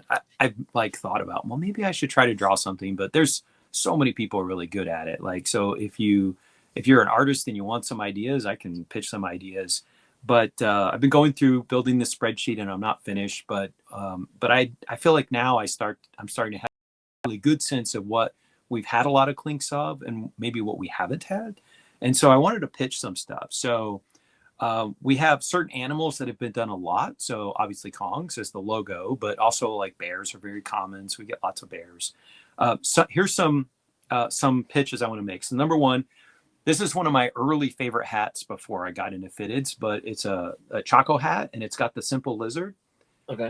I would love to just have a lizard, like, and it doesn't have to be like super complex, but just have a lizard like climbing up a rock or something. Like, I would buy that. Like, I think it's cool. I think we've had like maybe 1 or 2 lizards. So I'm going to name a couple. Here's another one. This is a minor league baseball team, but we haven't had a ton of butterflies, and butterflies come in all kinds of colors. Like, you could do a stained glass butterfly and it would probably look amazing. So there's a lot of ground out there potentially for butterflies. We just saw on Critz in the last week or two, someone did a platypus with Australia. So that's a critter we haven't seen. I don't remember if we've had a kangaroo, but if we did, if we haven't had more than one. So kangaroos is potential. We've maybe had one zebra, but a zebra is going to stitch well. Like, you know, like somebody should go for that. I don't know if we've ever had a giraffe. We maybe have had one or two rhinos, a yak, a water buffalo, right? So here's some critters we haven't had before. And maybe you want to work in a pun, or maybe you want to do some kind of storytelling. We've had some hats with different occupations over the years. And so this is one I acquired recently. So it's, you know, the old school diver with the diving bell helmet. I'm a teacher. There are literally millions of teachers across North America. I don't think we've had a single teacher hat. Like, I'm begging you, give us a teacher hat. There's enough teachers out there. A couple bad apple ones, but that's not. Yeah. It's teacher adjacent, but not quite teacher. I mean, there's puns. You could do teacher's pet, right? Mm-hmm. Or, you know, like, you know, clean the back block, you know, the blackboard, even though nobody uses a chalkboard anymore. Like, there's fertile ground. And when it dawned on me, I was like, you know, there's not a single teacher Clink that I can even think of that portrays teachers or students or something like that. So, I mean, we got the Mother Superior, but she was playing baseball and not slapping people on their fingertips. So that's an occupation. I'm going to make a pitch for one of my fellow members of the forum, and he loves a certain type of building, and there's only ever been one Clink of this type of building. So for Adam, lighthouses. Ooh. This is a Biloxi lighthouse that's on the coast, but let's get us another lighthouse for poor Adam. Like, this man loves his lighthouses. Greek gods. Milos has done a bunch of stuff. I'm wearing a shirt. Nice. I'm suggesting someone do the Greek god of fire, Vulcan, behind the Vesuvius as it erupts, and call it something like Vulcan's Revenge or something like that, right? So like, here's the god of fire in the underworld, and and you could have like red lava flowing down the side. Somebody did a Vegas style hat two or three crits ago, and we were talking about the signage and getting the lettering. It has been done. So this was a hat that was done by something in Indy, and they did a kind of Googie style. Googie style is cool. Like, give us some more Googie style buildings or signage. And I think the hat that was up for Critz had too much going on. It was trying to get like a sign and a building and an action. And this is one of these things where I think edit down, right? If you're going to do one thing, you can do it beautifully, but you can't do three things, right? So, you know, just, you know, pick something that you're going to do well and focus on this. Clink has done a Go ahead. You want to show one? I was going to say, I think Heather mentioned that the sign is old enough that it's now public domain. Okay. Because I think that was one of my concerns, but yeah, I have a couple of those too. Yeah, aren't they cool? Yeah. They really evoke Vegas. And when I saw this one in the like neon pink, I was like, oh yeah, that screams Vegas, right? Although it says Indianapolis, because it was made by, I think, Brim's Indy or something. I think that was the name of the store that commissioned it. I've seen different ones, like Welcome to Fabulous Buffalo, and like different ones. So you could do a different one. Yeah, Welcome to Fabulous San Diego, the Clink Room, or whatever. Brand it however you want to brand it. So Clink has done an outstanding job of giving us Latin American cultures, heritage like Aztec, Inca. Some, you know, Marlin does amazing Native American motifs. And so those are just, you know, we've gotten a number of Asian, probably more Japanese than, say, Korean and Chinese. But there's a couple of cultures that I think are very fertile for innovation. Just last week, we saw, in my memory, the very first Australian Aborigine reference. And it didn't get voted through, but there's a rich mine of material and style there. I would love to see that on a hat. I got to go to Australia in 2018. Amazing art. Nearby is the Maori tattoo art. There was a turtle that came through that kind of had a Maori tattoo on the top of the turtle. I would love to see some more Maori-inspired art. Mm-hmm. The same thing for First Nations up in the Pacific Northwest. So there's a amazing totem pole and that kind of style of art. And I think we've seen almost very little of that in Clinks. I haven't seen any. Yeah. If you're looking for some original cultural reference, check out the Maori and the First Nations specific area, or Aborigines. There's some rich stuff there. I think that you could really go. If you go to Southeast Asia, if you ever go into a authentic Thai restaurant, they have these like extremely detailed statues with all these little it's very curvy. I don't even know the right terminology because I don't, that's not my culture and I don't know very much about it. But that's a cultural motif that I don't think we've ever even seen it in a submission that I recall. So there's a whole Thai style of art that if you want to do something no one's ever seen before, give that a look. We talked about the squirt gun and the popsicles. And for me, one of the things that really gets me to buy a hat is if it evokes a kind of nostalgia for when I was growing up.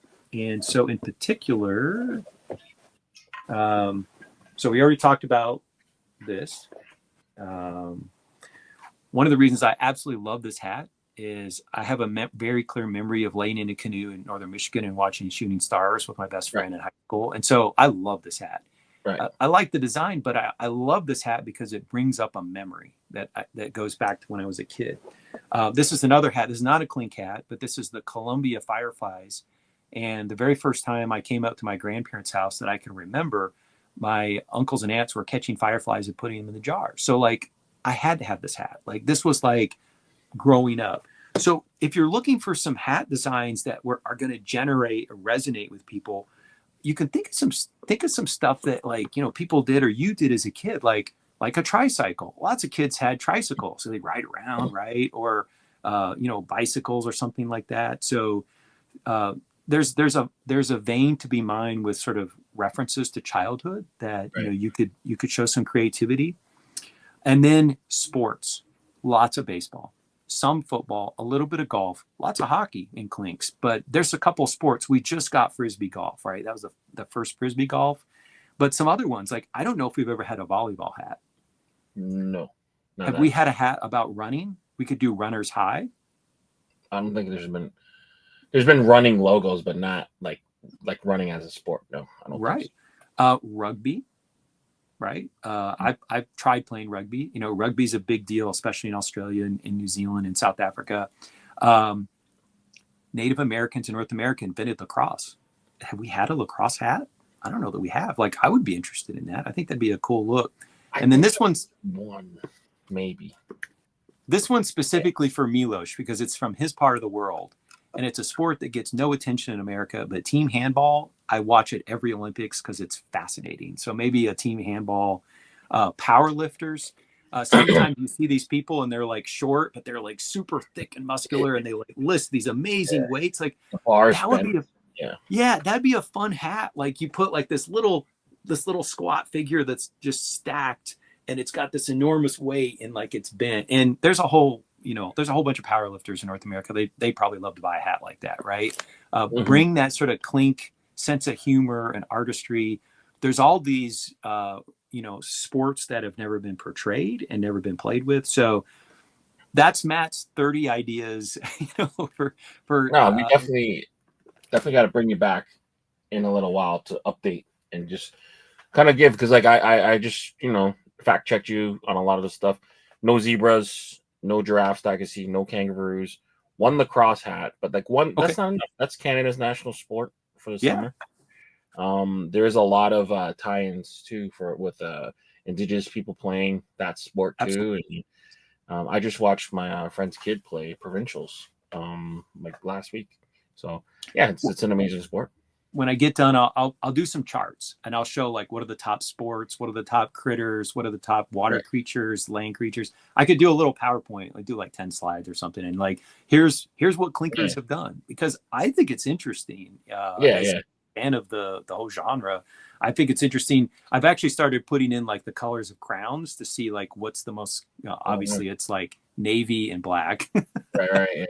Yeah. No, we definitely should do that because we have like a masterclass session, like kind of segment that we do sometimes. That would definitely be a masterclass. So like let's break down the numbers and the analytics behind it. That'd be really cool actually. and to do it the inverse of it, to find out stuff that they've totally missed. And maybe there's been some crits of that thing, but it just didn't make it. So sometimes we're like being inundated by the art. We see it all the time, so it's hard to remember like which ones made it, which ones didn't, which ones should have made it, which ones maybe fell off the table. I mean, one of the things we see over and over again, we see Reapers, we see Skeletons, we see Kongs, which is the mascot of the company, which makes sense. And we see a lot of baseball, but there's lots of stuff out there, folks. I mean, there's a lot of stuff that no one before. You could be the first one to get something to go through. So I would just encourage folks to try something that we haven't seen before. There's still stuff out there that's never been on a Clink hat, so give it a whirl.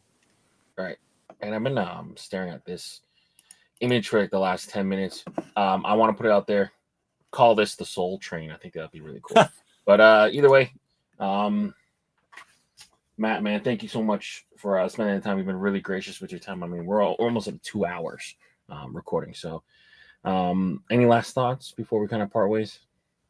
I just want to say, that to any of the artists, I know that you work hard on these designs. And so when we critique and sometimes we don't like your colors or we don't like your design, we don't like details, please don't take it personally. We're fans. I'm a fan. I have 130 Clinks because I like your work, and we may quibble with an individual piece, but I admire you. I wish I could draw as well as many of you do. So please take it as feedback from people who love what you do, and because we do. That's why we're recording the show. We're fans, and exactly. Please don't take it personally. We have different tastes. Leon is a landscape hater and I'm a landscape lover, but you know what? This world is big enough for both of us. So it's okay. If I don't like your hat, it doesn't mean someone else won't like your hat. So just, please keep that in mind. So. And most mortals can't afford to buy all 6 anyway. So we got to find reasons not to buy them. Right.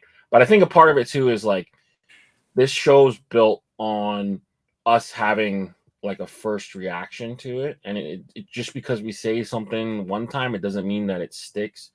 A lot of times we're thinking out loud and we're kind of ideating ideas and giving suggestions, but then come to find out we get the proper context from the artist. I'm like, oh, okay, I can see why that makes sense. So nothing we say is like set in stone. It's just kind of like our guttural, literal reaction to it. And sometimes, we'll preface it with like, look, I know I'm being nitpicky, but XYZ, and 5 minutes after, or like an hour after, or a day later, when you go back and watch it, like, maybe I shouldn't have said that. So there's a lot of that really actually happens. Like we try to give you guys constructive criticism on the spot, and sometimes we overreach, and sometimes we don't have the full context either. So.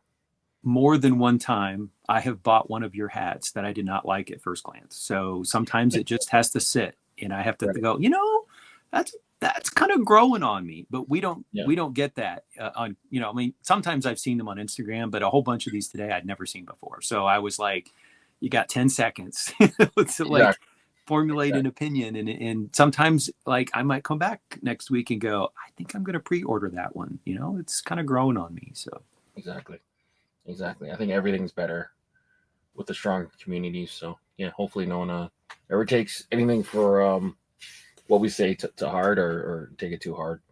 But yeah, I think that's a good message to kind of end on.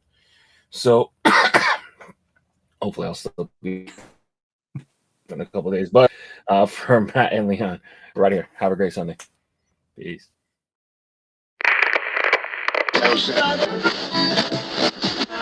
Eternal damnation. You're at the end of the world as you know it, my dude. Time is up and you out of mood, so what will you do? It's the BP mercenaries, not here to